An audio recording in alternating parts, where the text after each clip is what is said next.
Yan guys, tapusin natin to guys ha. Ito naman kabila guys.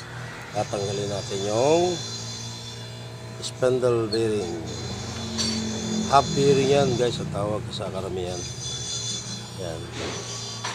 Kailangan mo munang tanggalin yung caliper para mabunot mo yung tanggalin mo yung bearing, mabunot mo yung hub. Okay. Dito sa kabila guys, natanggal na. Ito na yung bearing niya guys. Yan. Yan guys.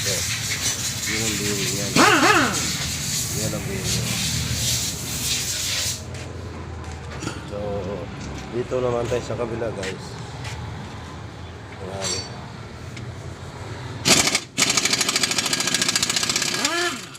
Ayan. Natanggal niya.